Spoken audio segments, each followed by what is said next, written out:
Hi, I'm Ralph Rivas, and this is Business Sense. On today's episode, we have AboitizPower President and CEO Manny Rubio. Now, Mr. Rubio became CEO just a couple of months before the pandemic was officially declared.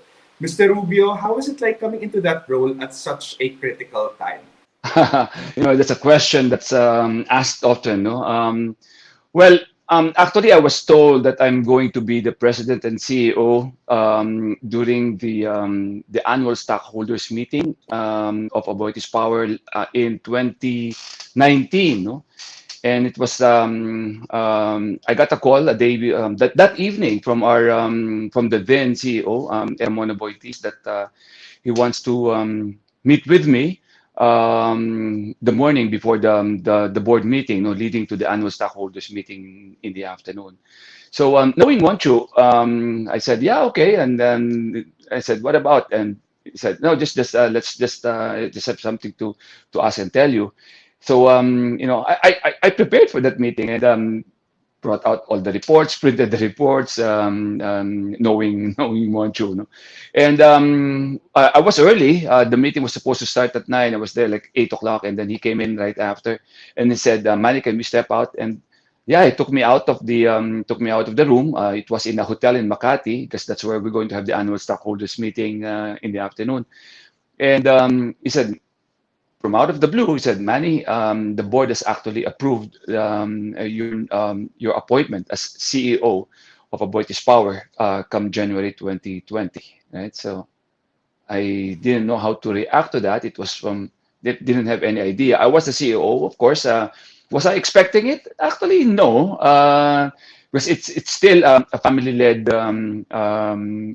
corporation, right? I wasn't expecting that they'll put a non-family member at the helm of the largest business unit of Aboitiz Equity Ventures. But yeah, and I I believe and that's how it is, no? I believe you're the first, no, for AboitizPower or even in the conglomerate, di ba?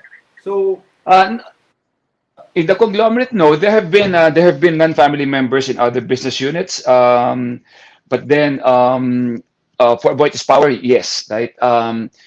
And but I had been with the company for since 2007 in various leadership positions. I took over. I was appointed the president and CEO of SN AboitizPower, a joint venture with a Norwegian company, SN Power at the time, and moved to the holding company to AboitizPower to head the generation group, and then of course COO of AboitizPower. So um, I prepared myself, and I think the one of the key things is that I'm hungry. I also have ambitions. I'm motivated to actually lead, and I have the experience, no, having been the managing director of a multinational company before joining AboitizPower. it was a very bad year for a lot of companies, including AboitizPower. So, how did you guys adjust to that? Did you change? What did you change? I mean, every obviously very drastic changes, but tell us a little more about how you guys adapted to the pandemic. Well, I started being in the role of AboitizPower CEO January 2020. No, and of course, the pandemic happened, and we declared lockdowns March 12, right, of 2020. So I guess no one is actually prepared to experience that kind of a change, no? And the pandemic has radically changed the lives of all of us, no? And have impacted organizations, not just AboitizPower.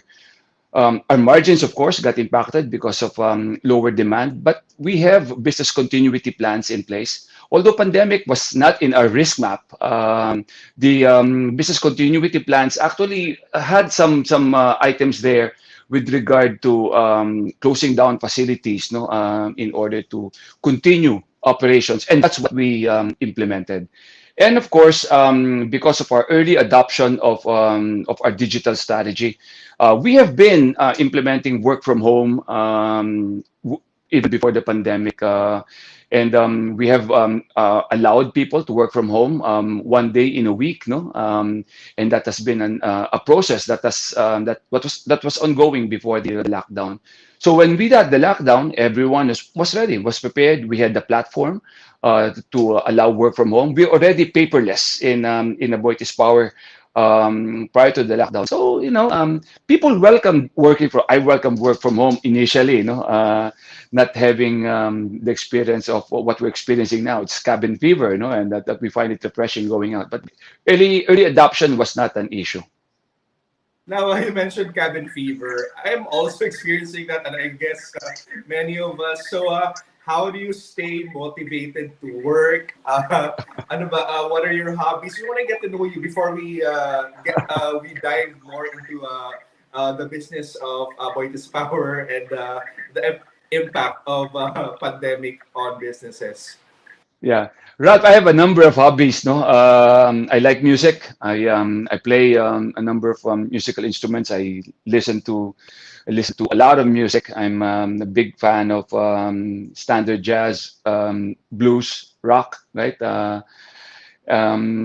probably have around more than 400 records, no, in the Rolling Stones list of the top 500 albums of all time. So that's one of my hobbies. And I bike, I run, I ride motorbikes, and of course, no, my go-to really is spending time with my family after the day's work. No, my son and my wife are both working. We're in different rooms, no, doing our meetings, and we only see each other around 6:30, 7 p.m., and all of us are done.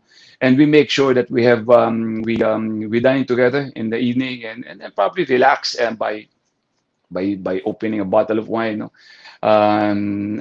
In some days, especially weekends. So I'm curious as well because different people have different means to deal with the pandemic. So, kayo ba sir, do you set a time na para 6 p.m. off na ako and weekends you cannot contact me because I'm going on, magbabike ako or something like that? Or do you work 24/7 and just insert your hobbies in between? I guess all of us are actually 24/7 given all the devices that we have, no. No, there's no such plan. Although I try to block certain times of the day. I tell my assistant, no, say to make sure that try as much as possible to leave 12 to 1 for lunch, no, and try to finish meetings by 6:30 if possible. But most Saturday mornings, I either play golf or I bike. If I can bike, I'll bike, right? And then Sundays, of course, with the family, you know, still go out, do some groceries, although with mask and face shields, no, do road trips. No? Now we're finding road trips to be interesting, no, given that there's lesser traffic. We just drive, no, drive south or drive north. Won't even stop, no. Just appreciate the scenery. I think one thing that has come out of the pandemic is we now have, I think, an appreciation of what we have. Like before, I run, no, I just run. Now I take long walks, no, and they say then take a walk, no, stop and smell the flowers, and I think that's one of the things that I've learned how to do during the pandemic.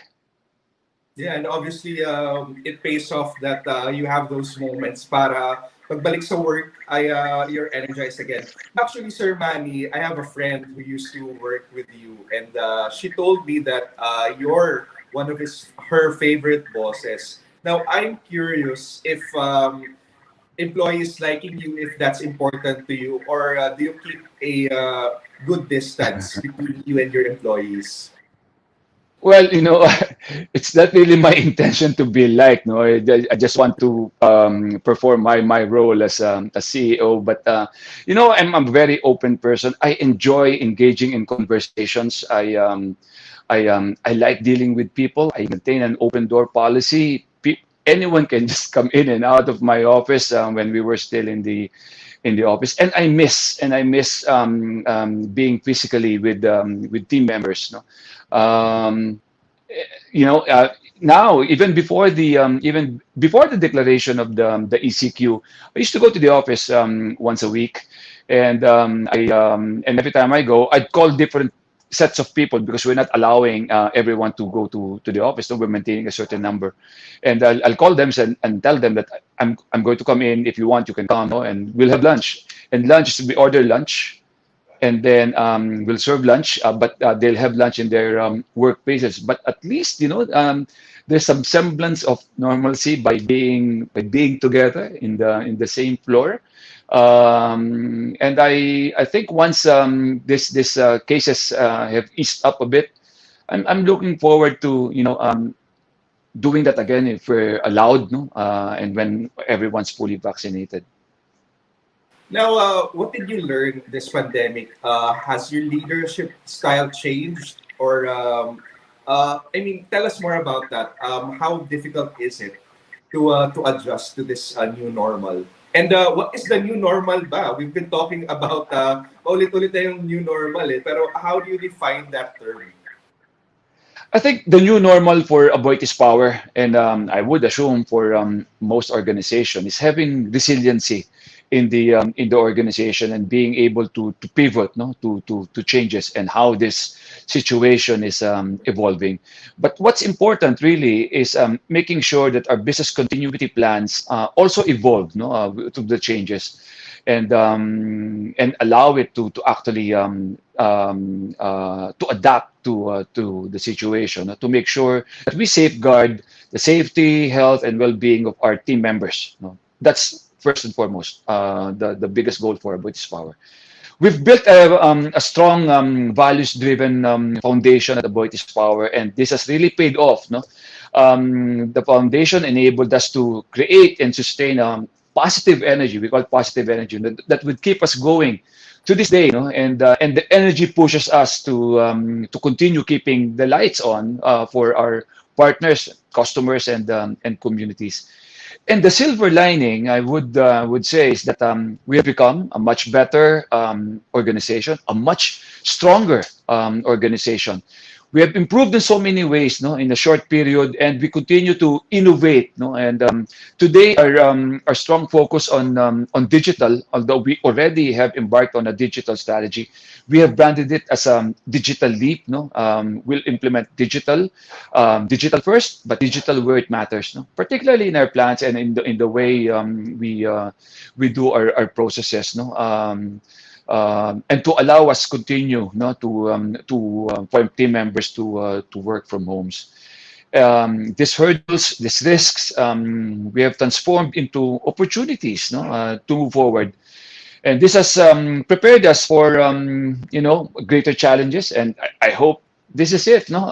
But I'm sure there will still be, hopefully in a different form and in a much more manageable form. But I think the resiliency and the strength that we were able to build during the pandemic actually help us prepare further challenges that will come our way. No, I'm curious because a lot of analysts and health experts are saying that okay, the pandemic may end, but the coronavirus may be an endemic. Parang it's gonna be around for probably wag naman sana in 5 years. Although hindi pa, I mean, it's not gonna be as intense as this one because of the vaccination drive and all that. Pero how is Aboitiz Power preparing for such a very likely scenario? Well, Ralph, I think as everyone is saying, no, as you said, the virus, I think will be with us, and we just have to learn how to live with the virus, not just like chickenpox, measles. And I think the vaccines will evolve. I think we'll get better vaccines in the future, as research continue. But the threat of the virus is still very much present as we speak, no? And so we just continue to apply protocols that we believe are actually effective. Earlier, I was chatting with your team members about something that we have implemented at the onset. No, I remember March 12, 2020, we have started a facility lockdown of all our AboitizPower operated sites. No, we have shifts that are based inside the plant for 14 days. And then after 14 days, they go home. And then after 14 days at home, they come back to the plant. But we quarantine them in the hotel, do the testing, and all the people that are actually negative will come back for the next 14 days. We will continue to review this, no, and strengthen our capability to work, and thrive by having also our digital strategy and operate in a digital ecosystem. It's an initiative that we are really going big time. No? And what the pandemic has taught us is that we really need to fortify our organization, as I said, the organizational resiliency. We just have to make sure that as the situation evolves, we just have to look for the right protocols to protect our team members, and if there are going to be opportunities, and I think there are opportunities being presented to be able to capture those opportunities, because I think those opportunities would be the one that will be able to capture them first will really get the maximum benefit out of it. So is it the greatest challenge so far that we've faced? I would say yes, because it is not just something that affected us as the company. It has affected everyone in the world. No? Any of our team members, some of our team members actually have lost family members, and that's really sad. And I guess something that we don't want to happen, no? But something that we have to live with as we move forward. So I think this is one of the greatest challenges that we have to face, and we just have to find the new normal, no, as this thing evolves. Now, you mentioned earlier opportunities. Now, Aboitis Power in the past couple of months said that it's spending 119 billion pesos for renewable energy in the next decade. So, can you tell us more about that? Where will the funding come from? How soon? Kasi I think 20 in the next 10 years, di ba? In the next decade. So I'm pretty sure with that timeline, you already identified projects or something like that, right? Yes, Ralph. But I think before I answer that question, I'd like to expound on the why we're doing it. No, AboitizPower currently has the largest nameplate capacity of renewable energy, in the Philippines, together with our joint venture partners. But we also have one of the largest thermal facilities in the country. We have to make sure that we provide reliable, reasonable, and but responsibly produced energy, to feed, to sustain the economic growth of the Philippines. No? And however, having said that, we know that climate change is upon us, right? We just have to make sure that we have also our adaptation strategy, and we have our long-term vision, for sustainability. So our goal of investing and getting to a portfolio of 50% thermal and 50% renewable is in line with that goal, to have a balanced portfolio, and eventually in the future, not by 2030, but later than that. And we are actually trying to come up with that vision. We want to articulate that, but we're still crafting that. We're making sure that any statement that will come from us with regard to our ESG goal is not just some greenwashing statement, that it's something that we can live with. So with the 2020, with the 2030 vision of building up to about 3,700 megawatts of renewable energy is in line with that goal of having a 50-50 portfolio. No, so far we have 2,900 megawatts in the pipeline in the Philippines. No, in various stages. Permitting, land acquisition. A lot of those actually have already service contracts coming from the Department of Energy. No, and we're starting. Actually, we've already broken ground. We're building the roads to access the site. No, to start the construction on a 74 megawatt solar facility in Bugalyon, Pangasinan, no? And hopefully completed by early 2023, where we also believe that the country would be needing more supply, as demand actually grows. Now, the 190 billion is actually a placeholder. It's just an estimate. I'm sure, there's belief that RE capex is probably going to get cheaper, no, and look forward to that. Good for consumers, no.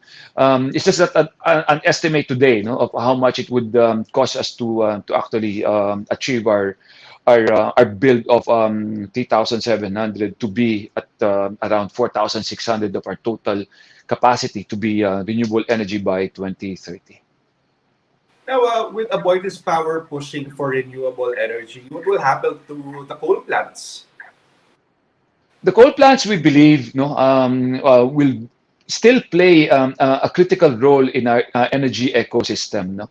The most of the renewable energy that's being built are actually variable renewable energy, no, solar, wind, that they cannot actually continue running, and that they cannot actually provide a stable supply once a cloud formation passes over a solar facility. Then you can see a drop in the generation. No? So I think for the next 10 to 15 years, even probably 20, coal will still be in the Philippines in operations, supplying the much needed electricity supply to actually augment and enhance the capacity coming from variable renewable energy. I think they will be actually complementing up to a certain point, no. But there will come a time, of course, when pressures from financing institutions, some insurance would probably make generators, no, owning coal facilities and make that decision. No? I think we have accepted that there will be a time where coal needs to be stopped. Coal production or energy coming from coal should be stopped. But I don't think it's going to happen in the next 15 to 20 years. Well, in the next 15 to 20 years, we'll still see coal. Now, I'm curious, how difficult is it to push for renewable energy? Because we've been talking about RE even before the pandemic, like I think even a decade before or decades before the pandemic. So, what are the main challenges in pushing for renewable energy projects? The government actually put a lot of good programs to incentivize investors, no, to develop and operate renewable energy. No, I think DOE is very serious with regard to pushing for new capacities. They have programs like the energy project of national significance. No, if your project actually has been classified as part of that, it will follow a fast track process of permitting. There's also a bill that was passed, no, EVOS. Energy one-stop shop, and also for the same reason, no, to fast track permitting. I think where we are actually seeing some slowdown is in availability of land. No, remember, you know we don't have deserts in the Philippines. Most of our land are actually arable. most of our land is actually meant for food production. So any land that you convert, no, to house solar facility, you're taking out of food production. I guess, in the future, that will be that will also be a controversial discussion, no? Balancing energy and food production. There's any acreage you take from and convert it for solar, you'll taking it out to a productive agricultural output, no? So that has to be included. But having said that, I think we're going to see significant investments coming from renewable energy in the next 3 to 5 years. And that will actually be supplying probably to the grid around 24, 25, and will have a significant portion of that as well.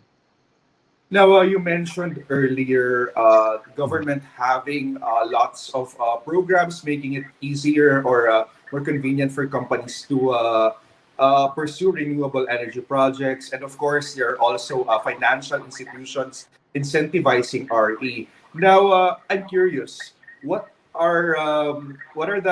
your wish list? Ano bang kulang pa when it comes to making it easier for companies like AboitizPower to tap renewable energy? Well, there are a number of asks, no, that coming from the industry association. No, I think clearer regulations, no, consistent regulations. We also want to see, of course, harmonization of laws, no, national laws versus local government laws. Sometimes, the snag actually is experienced at the local level, no. We're seeing in some cases local government units having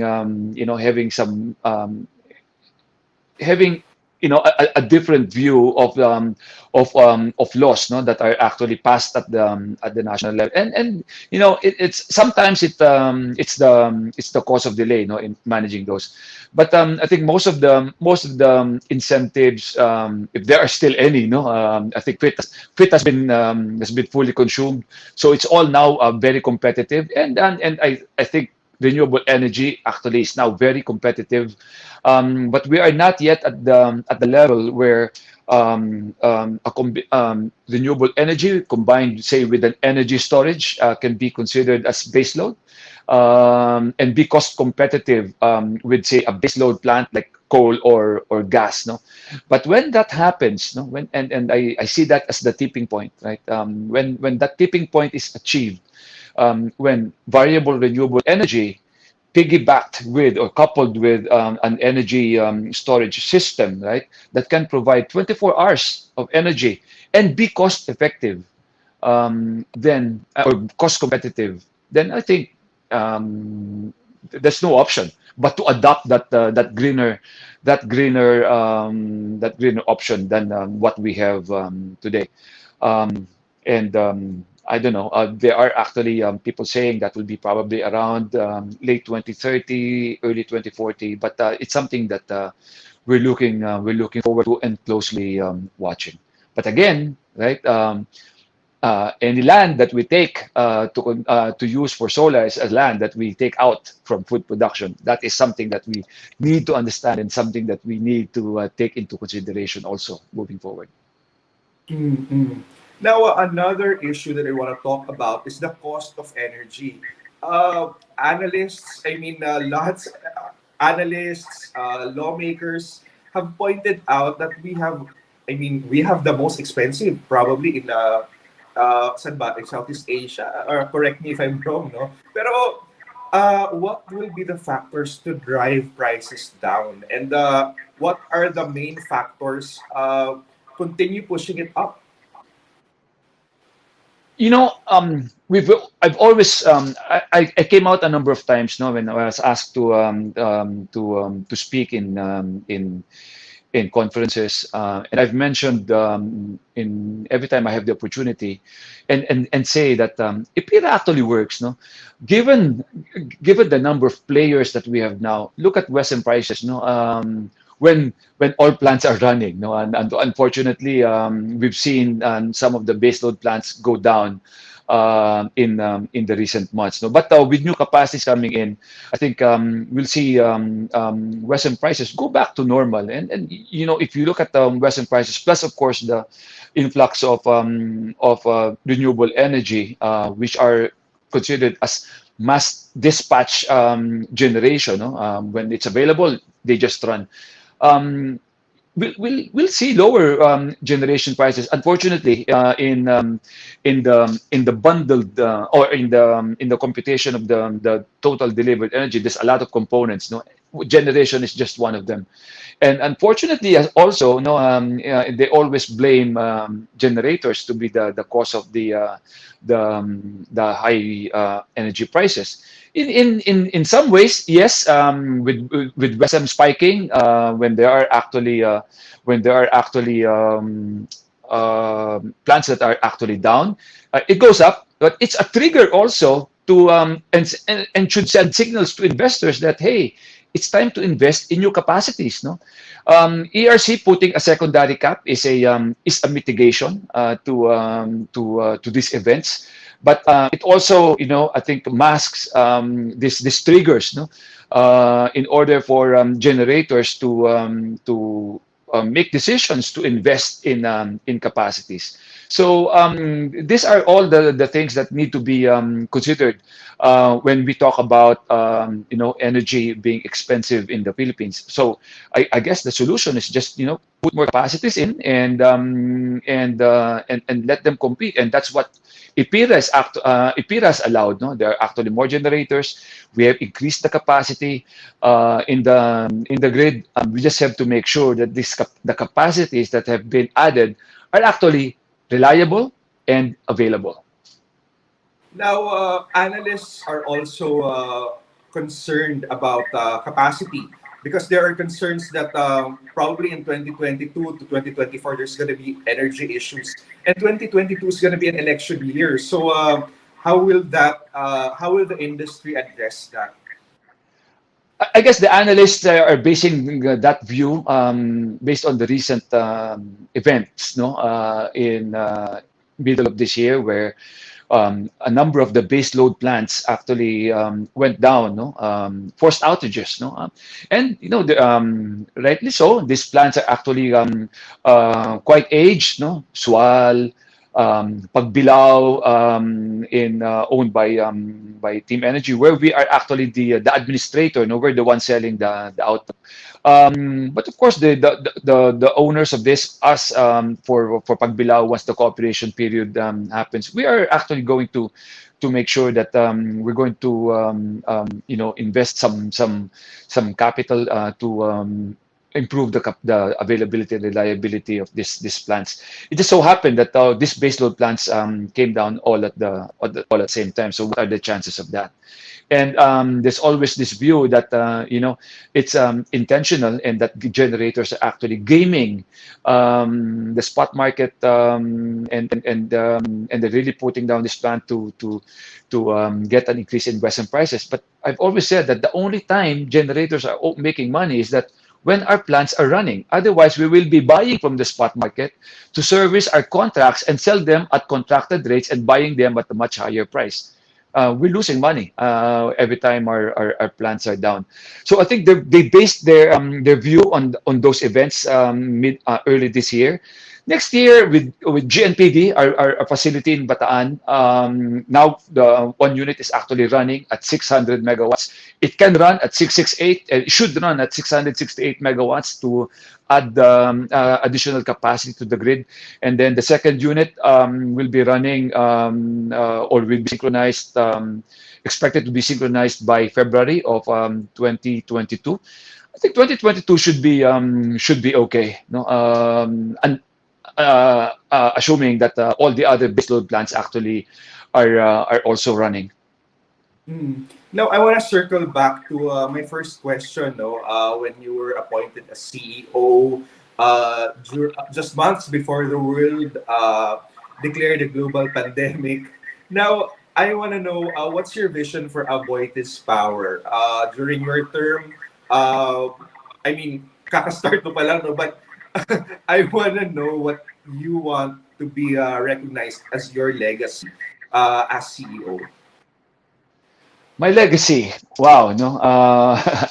No, I guess I just have to continue the vision that my predecessors have set. No, we would really want to make a difference. No, for a better world. No, and a very general statement, but I guess you can break it down. And that's why we are embarking on a on this journey towards a 50-50% portfolio into our generation portfolio to as part of the roadmap, no, to our what would be our ESG vision in the long term. No, I will, I will not say today we want to have a net zero vision because we still have to agree on what net zero means. We just don't want to come up with a statement that will be net zero by 2050. To me, that's some well, the term is greenwashing. I just want to make sure that when we come up with a statement similar to that, is that it's something that we can live with, something that we will be able to achieve, and something that we can commit to. Okay, so with that, the legacy that or the focus that I want to have in the years that I have as a CEO is that we would like to put in a very strong ESG vision, and we would like to have very strong ESG standards and practices in the entity to keep us apart from our competition. Sustainability at the core of everything we do here is at the core of everything we do here with in AboitizPower. It is not just about ensuring that our operations are environmentally sustainable. No? It is also making sure that that every facet of the business, every touch point, no, and every stakeholder from the suppliers that we work with to our team members and the communities where we operate, we make sure that we are creating long-term value for everyone. Now, if I can say that I have achieved that in the years that I still have as a CEO, then I'd say I've succeeded. Okay, looking forward to that, Mr. Rubio. And with that, thanks so much for joining us on the show. That was Manny Rubio, CEO and President of AboitizPower. And I'm Ralph Rivas. Thanks for watching.